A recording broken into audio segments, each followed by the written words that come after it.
Good afternoon, ladies and gentlemen. My name is Aksai Chin, and I'm currently a research assistant at the Institute of Chinese Studies, New Delhi. It is a matter of great pleasure to extend a warm and humble welcome to all to another edition of ICS's weekly Wednesday seminar, titled PLA Plan to Construct a Railway Line Along Aksai Chin Road linking Xinjiang with Tibet, Implications for Indian Security. In recent years, the People's Republic of China has embarked on an ambitious mission to achieve preeminence in both global military and economic arenas by the mid-21st century, with the United States being relegated to a secondary role and India emerging as the third major global power. This ambitious mission hinges on an intensified commitment to economic expansion and an extensive infrastructure development in the Indo-Pacific region, primarily aimed at securing a stable supply of essential oil resources.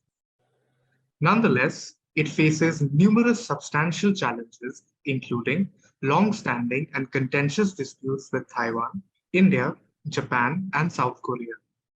India's main concerns with China revolve around the dispute over the McMahon Line and the illegal occupation of Aksai Chin since the 1950s. Recent reports indicate China's construction of a railway line along the Aksai Chin Road, which raises significant implications for India's security on the northern borders. The talk discusses and analyzes these implications in detail and also assesses India's strategic options within this intricate geopolitical landscape. The speaker for today's session is Colonel Virendra Sahai Verma, who is an Honorary Fellow, Institute of Chinese Studies, New Delhi. He served in the Indian Army for 35 years. He is the Vice President of the India-Pakistan Soldiers Initiative for Peace and a member of several organizations, including the International Study Association, MPIDSA, and International Intelligence Ethics Association. Besides presenting several papers at seminars, Colonel Verma has also published numerous articles on issues pertaining to India-China relations, Tibet, border studies, Sino-Pakistan relations, role of soldiers in peacemaking, and maritime security. Today's session shall be chaired by Mr. M.V. Rappai. Mr. Rappai is a Delhi-based security analyst specializing in Asian strategic issues and an honorary fellow at the Institute of Chinese Studies, New Delhi. He worked with the Ministry of Defense, Government of India, and later joined the MPIDSA as a research fellow. He has published chapters in books and articles in reputed journals and newspapers. Today's session, we also have ThePrint as our media partner. Before I hand over to the chair, I would like to ask all participants to follow a few housekeeping rules. All participants shall be muted during the session. Questions can be posted in the chat box. Please do include your name and affiliation when you post your questions. Alternatively, you may use the raise your hand option during the interactive session. You shall then be called upon to unmute yourself. I shall now hand over to the chair. The floor is yours, sir. Thank you, Akshay. Welcome to all. And I have pleasure to welcoming an old colleague and a friend, Colonel Verma. So the topic we are discussing, I think he has a lot of experience and he has dealt with these issues. So I will not get into today's discussion, the topic, the topic of the discussion, the construction of the railways alone. But I think we are at a juncture to keep understanding the security implications for India in the coming future, because there are a lot of issues. One is after the ongoing war in Ukraine, how that is going to affect all the future wars, and what will be PLA's strategy in the future. This war is going on for 1 year and almost 7 months, and I think it is going to a very grinding stalemate, because till now we are not seeing any major breakthroughs. So each army, how it fights, that matters. therefore, we need a very more closer study of PLA, because the PLA is its relations with the Communist Party of China. That I think we have a lot of information now, but still it needs a lot more research and understanding from the strategic community in India.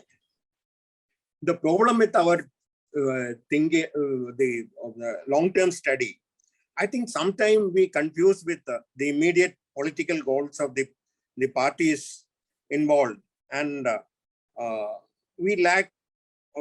I don't say that we have a lot of people who studied China and involved in China, but is it sufficient to understand the long-term implications or the security aspects, or are we more doing a firefighting on a day-to-day basis?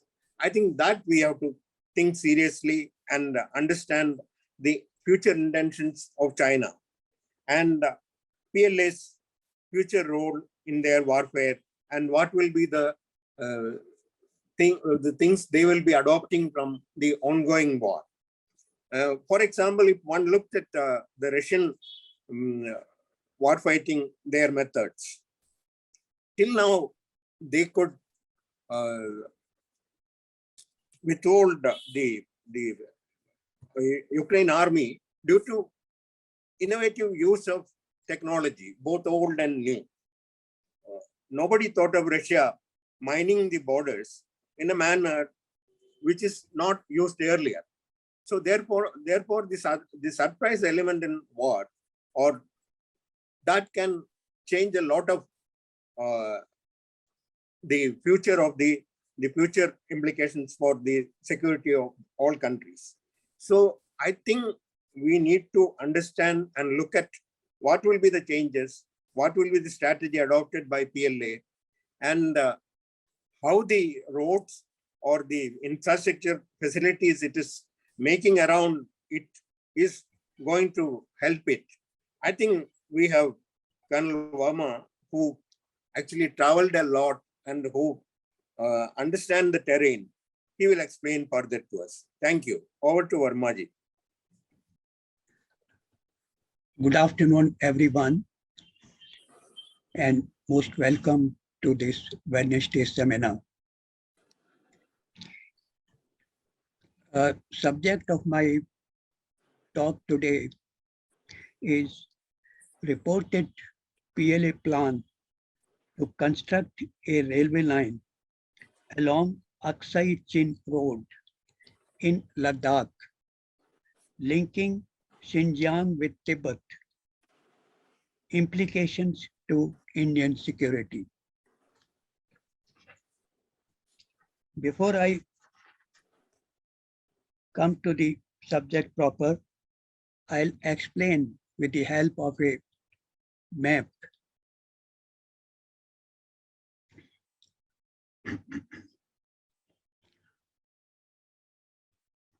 In front of map is Pakistan on the left-hand side, Jammu and Kashmir, all these places are highlighted. Tibet and China are on right-hand side.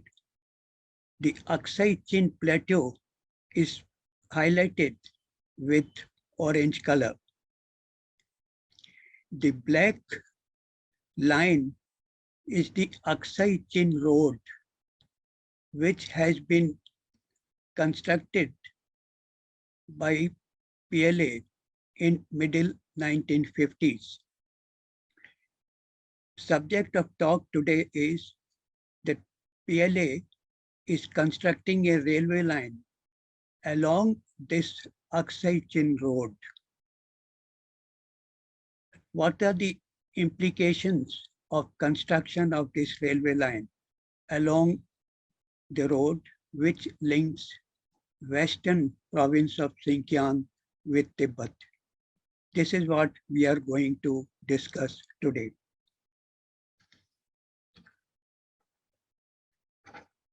Some photographs of Aksai Chin Road. to make you familiar with the terrain of the area, the Aksai Chin Road is passing through this desert high altitude region or Aksai Chin. This area Nehru had described as where not even a blade of grass grows. When Nehru stated this after China had occupied Aksai Chin, that not a blade of grass grows, one of the leaders in the opposition, Mr. Lohiya, he had remarked, I remember, he had remarked in Parliament, Panditji, even on your head, nothing grows. And there was so much of laughter in Parliament. In fact, in Parliament those days, it was all laughter and jokes, which situation unfortunately is not as much as used to be. This is photo of Aksai Chin Road. Again, same road in altitude, barren terrain.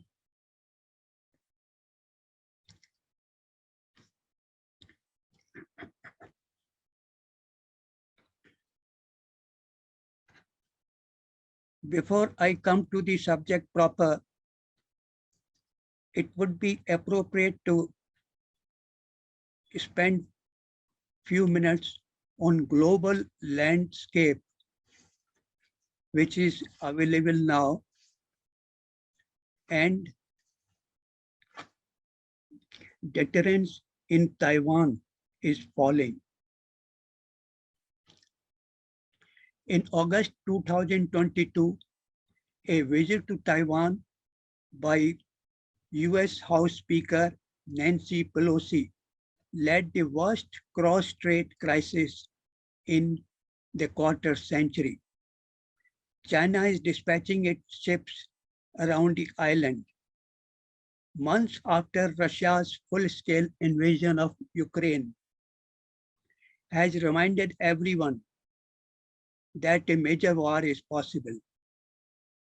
Taiwan crisis made the prospect that a China attack on Taiwan could trigger conflict between the world's two topmost powers. Secretary of State Blinken and other officials are predicting that trouble might start even sooner.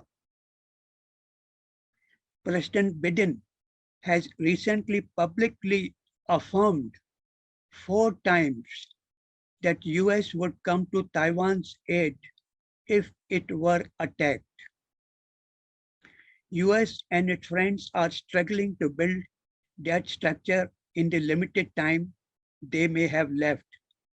Our UK relationship with China has not reached a nadir as US-China has.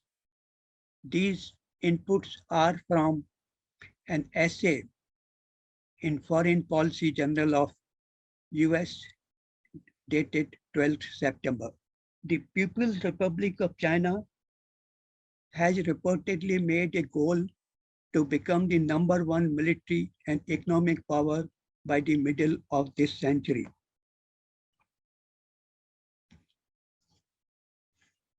India and China have outstanding border issues since middle of 1950s. The main issue with China are conflict with recognition of McMahon Line and illegal occupation of Aksai Chin. China is in occupation of Aksai Chin, which is in India's own territory. In middle of 1950s, China had built Aksai Chin Road, linking Xinjiang with Tibet, which led to Sino-India War in 1962. Arunachal Pradesh is not negotiable. People of the state have quite well adopted to democratic traditions and economic progress of the state. People follow Tibetan Buddhism. Presence of Dalai Lama in India has great positive influence along Sino-Indian border. A railway line along the Aksai Chin road, which is highlighted by black line, has implications for security of our northern borders as follows.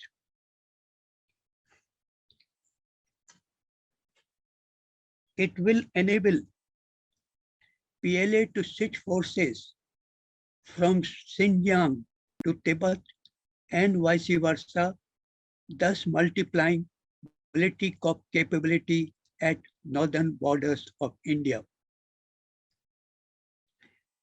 Similar railway project could be built by China at northern borders of Nepal, Sikkim, and Arunachal Pradesh. It is a well-known fact that railways are the best mode for the mass mobilization of troops, guns, and tanks. Hence the importance of railway line, besides the road which has been existing since 1955 or so. Along with strengthening infrastructure along India's northern borders, China is also extending military presence in Indian Ocean region. Out of 6 naval aircraft carriers which PRC is acquiring, 1 might be deployed in Indian Ocean region as per sources available. China is deficient of oil to achieve ambitions of number 2 military and economic power. Limitation is that oil has to be imported from West Asia and transported through Indian Ocean region, which India has capability to dominate. China is also building China-Pakistan economic corridor with the help of its all-weather friend Pakistan. This route enables PRC to import oil from West Asia through Arabian Sea. However, this option is limited to western regions of China due to long distance to eastern border by land. India is strengthening infrastructure along northern borders, especially in narrow Chumbi Valley, which is known as the Chicken Neck.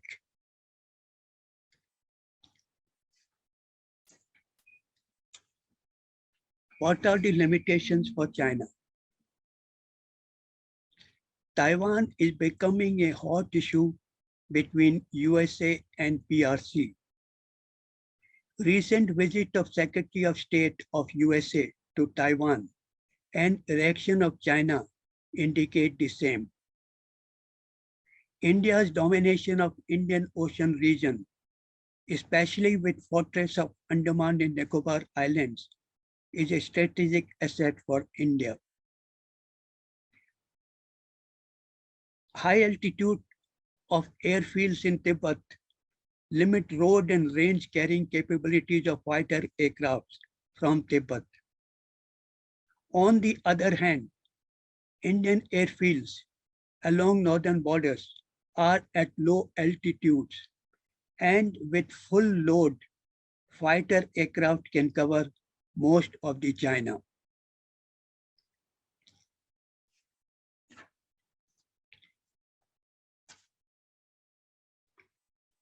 Another significant point in favor of India is the presence of His Holiness in India and pro-Indian population of Tibetans is a positive factor in border regions facing China. I have been to Tibet few years back And I've seen myself that in spite of severe restrictions imposed on Tibetans, but the respect and the which His Holiness Dalai Lama enjoys in Tibet is very, very high. People do not carry His Holiness photographs in their pockets. They don't display in their houses. When I had gone to Tibet a few years back, but they still, sometimes they conceal photographs in their body, sometimes they conceal in their houses, but respect for His Holiness in Tibet is unsurpassable. Dalai Lama is now 86 years old, and serious thinking is required to alternative Buddhist leadership to continue favorable influence on Indian border people and Tibetans.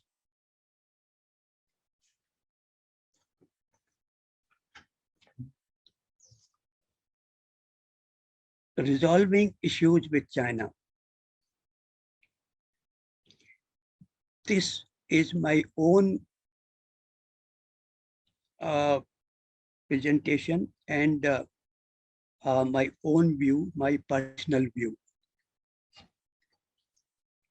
Nothing official about it, it's my own personal view. While border issue at Arunachal Pradesh seems to be not negotiable, at Aksai Chin, give and take could be done. We cannot expect China vacate and hand over the snow desert to India.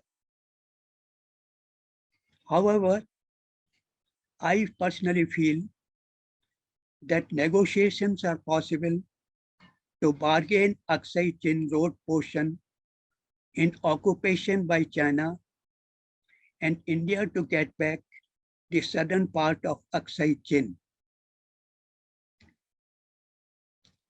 Southern part, there is a market, there is a clear range in the western part of Aksai Chin, Aksat range. Along that range, if Aksai Chin could be divided, major portion, road portion going to China and the southern portion given back to India. Access to Karakoram Pass will remain with us.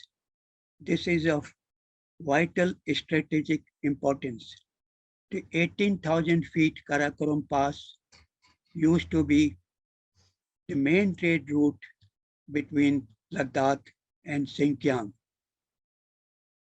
People in Ladakh still remember the days when they used to cross Karakoram and go to Xinjiang, and traders from Xinjiang region used to come to Ladakh. But in 1959, when the Chinese have taken over Xinjiang, the Karakoram Pass, there is no trade now through Karakoram Pass after 1959.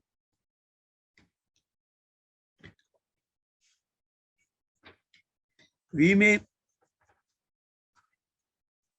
bargain with China to leave southern part of Aksai Chin back to India. This southern part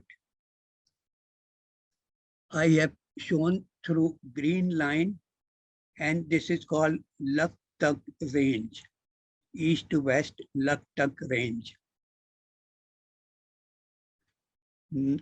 In the northern part of Laktak range with yellow line is the Aksai Chin road, along which China is constructing a railway line. And the south of yellow a green line could be dividing line, and this border, this major the border issue in this area can be resolved. And this good spirit, when it prevails, can also lead to solving many problems in other parts of India, mainly Arunachal Pradesh. However, on Arunachal Pradesh, it appears to be non-negotiable because people have already experienced the democracy and development. Trade through Karakoram Pass, which has been stalled since 1949, should be resumed. People of Ladakh and Xinjiang would be very happy to resume ancient trade with Xinjiang.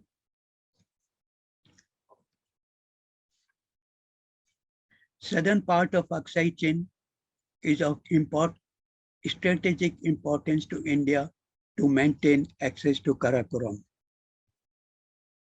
Trade through Karakoram Pass, which has been stalled since 1949, should be resumed. People of Ladakh and Xinjiang would be glad to resume ancient trade with their adjoining state.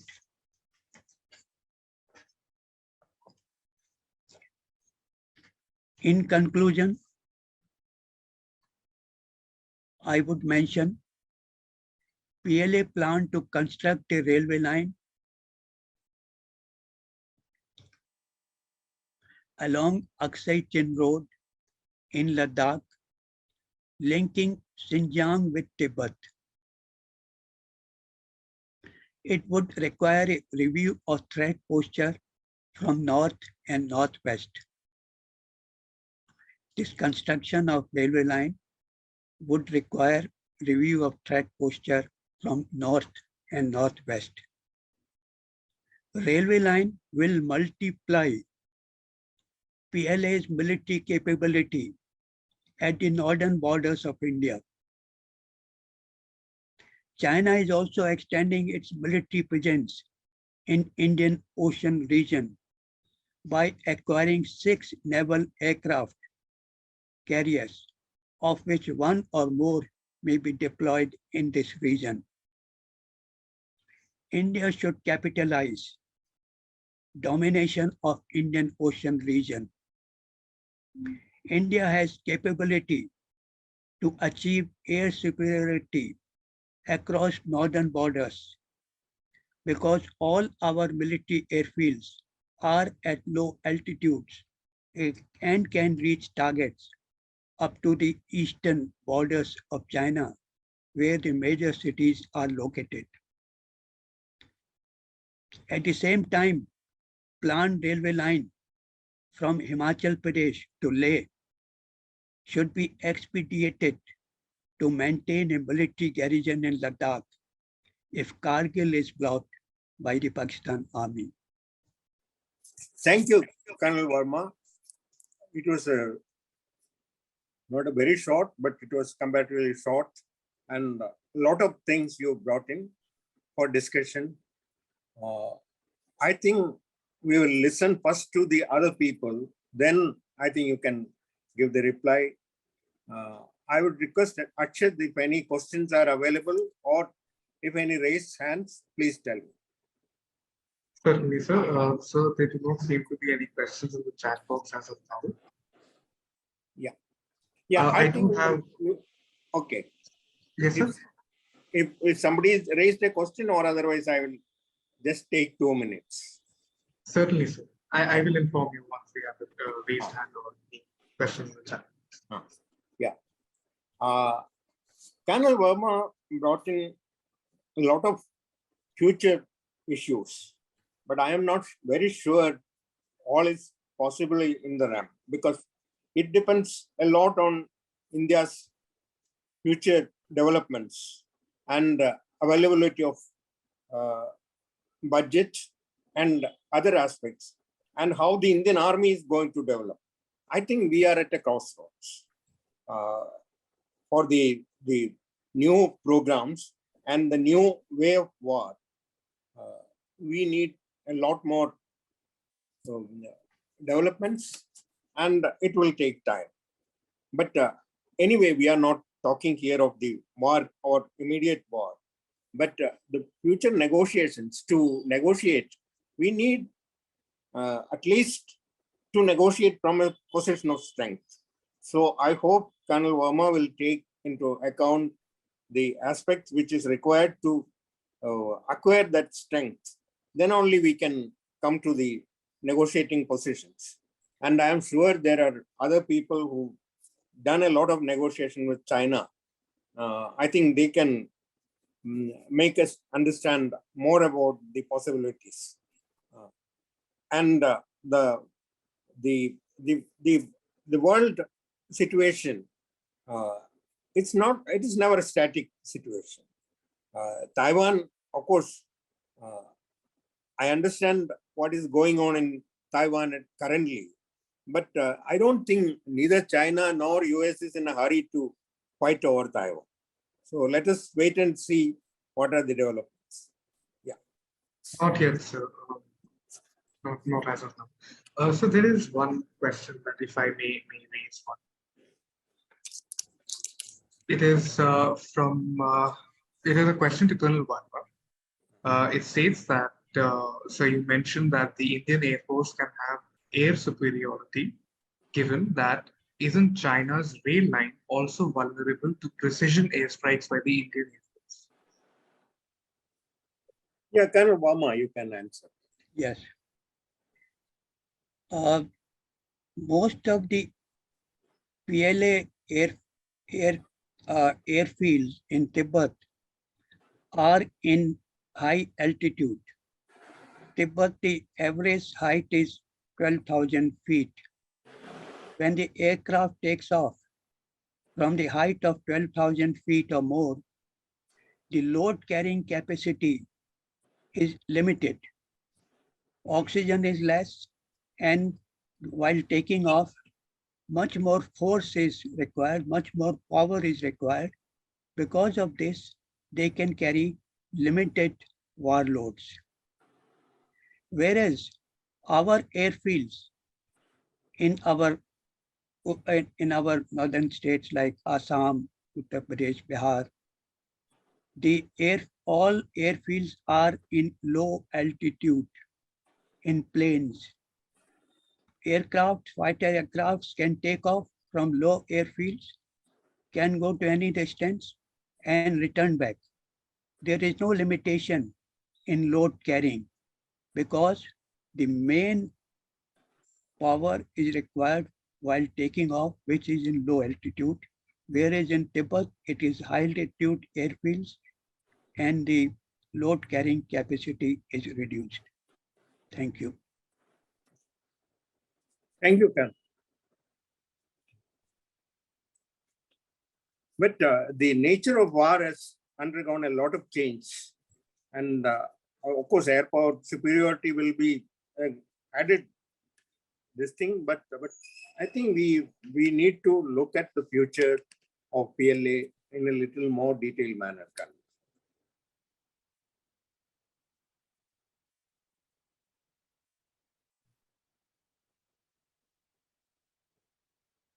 Actually, any more questions are there?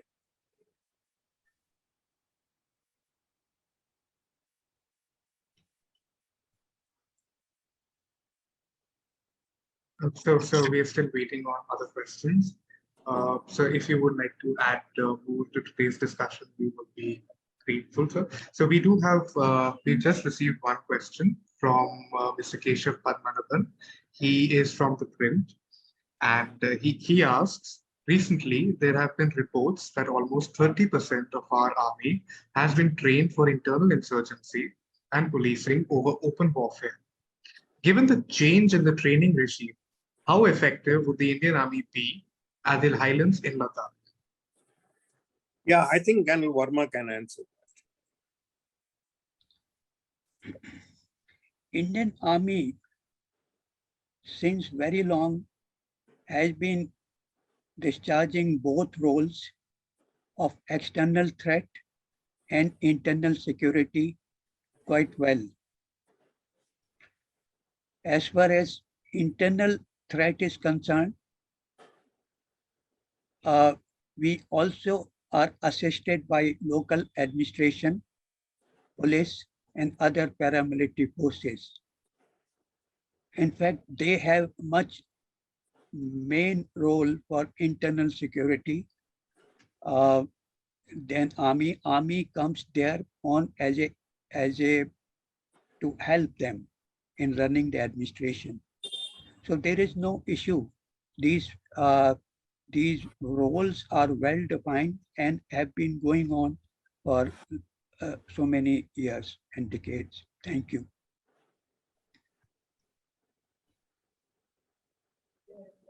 Yeah, Ashit. Yes, sir. So we have a question from Mr. Ashok Kantha. So he thanks Colonel Sahai for his. Just 1 second, sir. Yeah, I think Ambassador Kanda can ask the question directly. Yes, sir. He is available on. So would you like to unmute yourself and ask the question? Should I read it out?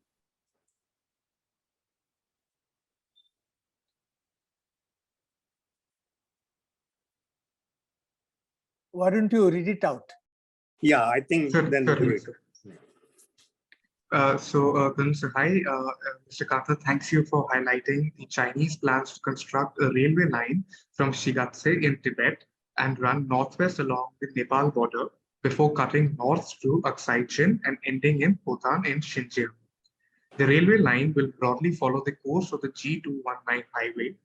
The issue hasn't received enough attention in our strategic discourse.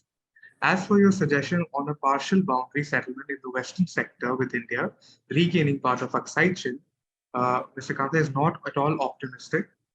China is actively preventing patrolling by Indian troops and grazing by Indian herdsmen to areas they had traditionally visited, let alone showing any inclination to concede part of Aksai Chin to India. So he requests for your comments, please. Thank you. Yeah, Colonel Verma. Sir, since I'm focusing on the strategic interest of China, which is to maintain the road, Aksai Chin Road, construct the railway line, and the area around. The southern part of Aksai Chin, which would not have as much strategic significance to China, whereas it will help us in expanding our route to Karakoram Pass, which is a narrow wedge. And if we get more elbow room in our approach to Karakoram Pass, which is a strategic point, this elbow room would help in defense of the Karakoram Pass and the access to Karakoram Pass. At present, it is a narrow wedge where on one side is Pakistan, other side is Aksai Chin, China. So this is just a suggestion. It would help in strengthening access to Karakoram Pass and as well as retain vital road portion or rail portion with China.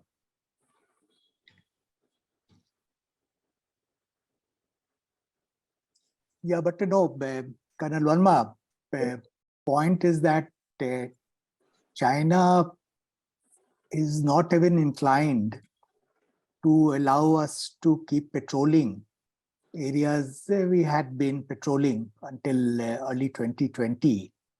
In fact, they're making even issues relating to clarification line of actual control a matter involving sovereignty and territorial integrity of China. Against that backdrop, and given the negotiating position that the largest area of dispute is in eastern sector, and that unless India were to make meaningful adjustments in eastern sector, as you pointed out, that is non-negotiable from our point of view, they're not prepared to make any concessions in western sector. I mean, that position is fairly well known. That's not a secret position. Given these two developments, China's traditional position, which they have taken since 1985, on what kind of packet settlement they can live with, to what they have done recently in terms of upsetting, status quo in Eastern Ladakh. And if I may add one more point, their complete unwillingness to accommodate our strategic interests. Why do we think that they will give us more room for maneuver, more strategic space in Eastern Ladakh? That may be our objective, but the Chinese, at least as far as I can read China, we don't see any indication of Chinese readiness to concede any space to India in Aksai Chin, especially as part of a partial settlement, limited to Western sector alone. That's my assessment of of where things stand today. If China talks of partial settlement, so-called low-hanging fruits, they talk only of Sikkim sector, not even middle sector, certainly not Western sector.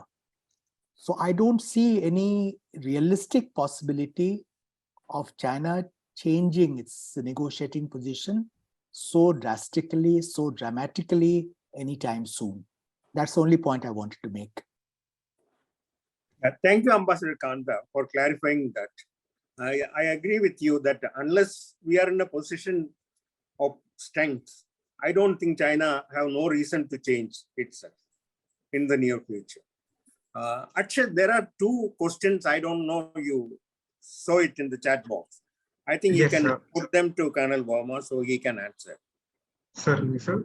So we have a question from Mr. Amit Dopra. He is a research intern at the Institute of Chinese Studies. He asks, in the wake of the Galwan issue, India launched Operation Snow Leopard to occupy strategic positions.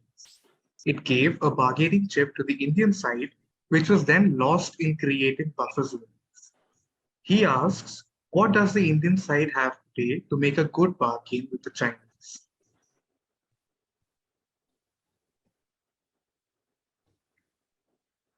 Yeah, Colonel Verma, you can answer.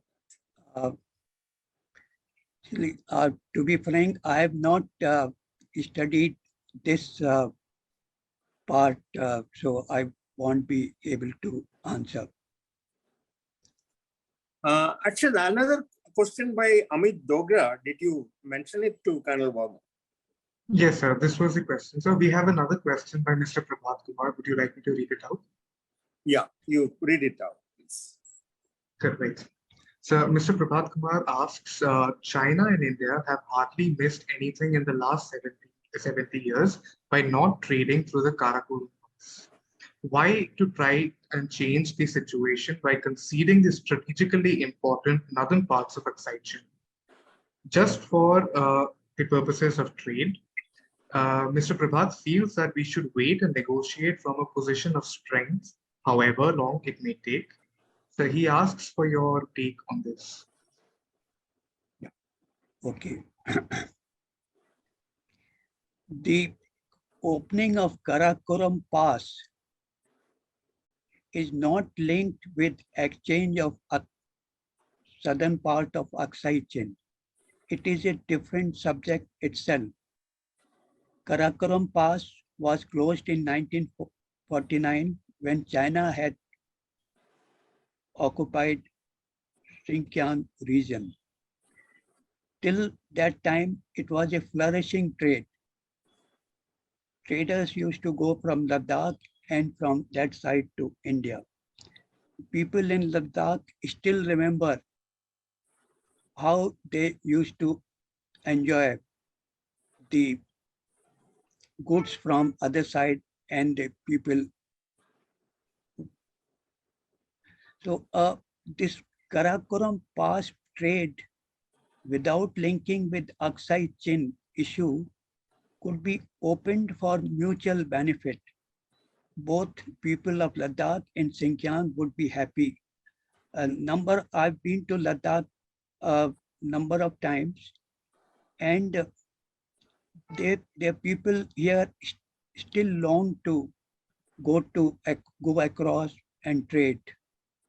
After the trade was stopped, it was one of the major occupation of people in Ladakh was trade with the Tibet and Xinjiang region. After the trade was stopped, people in Ladakh lost their livelihood. Agriculture is, at that time it was limited. Now with availability of water through canals and small irrigation channels, irrigation is much more than it used to be earlier. So I feel that Karakoram Pass, if it is open for trade, it has nothing to do with Aksai Chin issue. It would be just trade between the two nations. But I also understand that at present, India-China relations are not suitable for this, as Ambassador Ashok Kant has mentioned. That is a fact. But as a scholar, my plea is to open a Karakoram Pass for trade for mutual benefit to people from both sides. Nothing to do with Aksai Chin issue. Yeah, Akshay.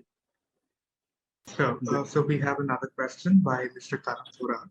He asks, can India invoke Tibet in its deliberations with China?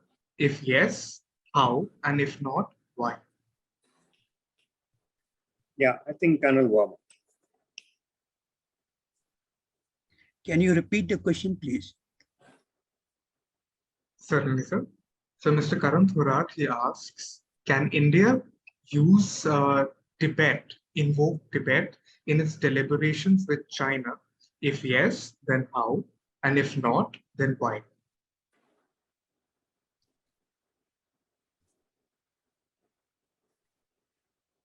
This opportunity was there with India when China has occupied Tibet or earlier. We lost this opportunity of helping Tibetans when the Chinese were occupying. At that time, I'm saying unofficially, I have no authentic proof, but that time army had stated that if a brigade is given to us to defend Lhasa, they would be able to protect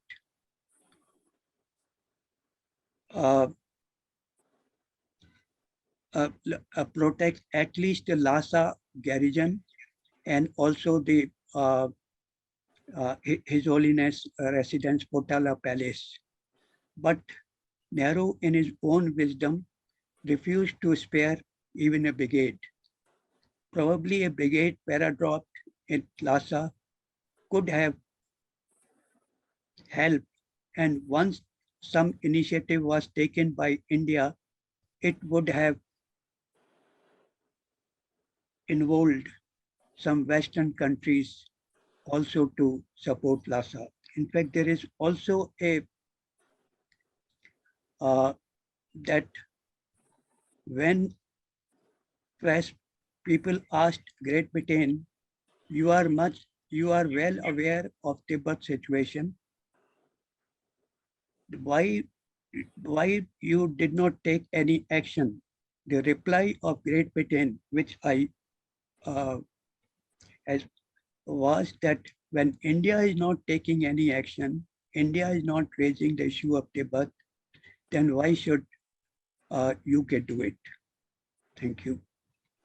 Yeah, I think Colonel Verma, I think, of course, it is interesting to read history, but now the reality on the ground has changed much. And even I'm not very sure whether even one of our brigades would have done the job at that time. But anyway, that is part of the history now. So Akshay, any more comments or questions on that? None right now, sir. So if you would like to add to what Colonel Sahai has said. No, I think I already mentioned that because you see, taking this playing Tibet card, it may be very popular to raise the issue, but I don't think that that unless we are in a position of strength, I don't think we can do much. Of course, now whatever we have to do, or we are, I don't know how much it is possible, because Dalai Lama is getting old. So what will be his succession process? Can India do something? I think these are the things we need to think about and study and seriously discuss. Of course, China in all possibilities, they will bring in another boy as next Dalai Lama. So then what will be the position available to the Tibetans staying outside Tibet? And I think these are the future, some scholar have to take up seriously, and then only we can come up with some discussion and some points. Thank you. Thank you, sir. The floor is open. We welcome members of the audience to please raise their hands and ask their questions or present their observations.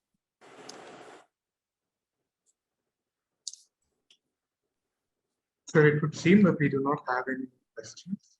I request you to please take the proceedings. Thank you. I think if there is no more questions available, how much time we have with the Zoom, or we can conclude? So we do have time till 4:30 p.m. That is another 30 minutes. However, in the event that we do not have any further questions, we can wrap up the session as is preferred. Yeah, I think if Colonel Verma would like to add something, you are free now. You can add, and then we can come to a conclusion. Colonel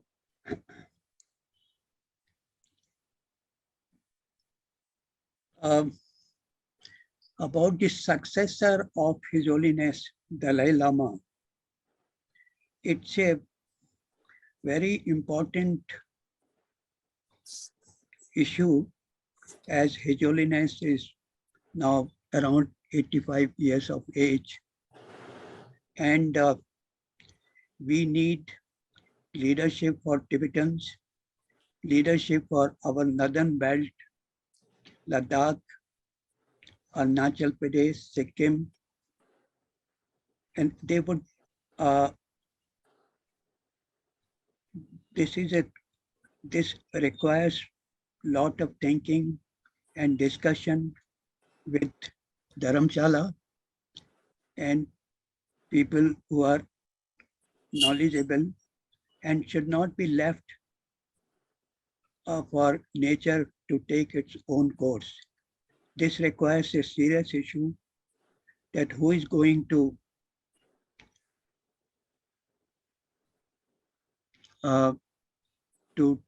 take on the leadership. And as per the tradition, next Dalai Lama, when born, would be a 6-year-old boy. And by the time he comes of age, the situation all around would have changed. So instead of waiting for next Dalai Lama to be born and then waiting for so many years, it requires a discussion by knowledgeable people with Dharamshala and other parties, and it should be discussed at the appropriate level. Thank you. Thank you, Colonel. Akshat, I think we had a good discussion. So I will not get into the summarizing or concluding it. Thank you, Colonel Verma, for raising the issues. Hope some of these outcomes can be followed later by other people who are involved in the issue. Thank you, Akshat. Now you can formally conclude. Thank you. Thank you so much, sir. With this, we shall wrap up today's session. We thank Colonel Verma and Mr. Rappai for gracing today's session with their presence and for giving us their precious time. We would also like to extend our gratitude to ThePrint for being a media partner for this seminar. The video of today's discussion shall be available on the ICS's YouTube channel. We would also like to welcome all of you to a special seminar being organized tomorrow on 14 September 2023, titled Interpreting China's Strategy on the Northern Borders. Further information can be found on the ICS website. You may also subscribe to our newsletter for more updates. Thank you so much.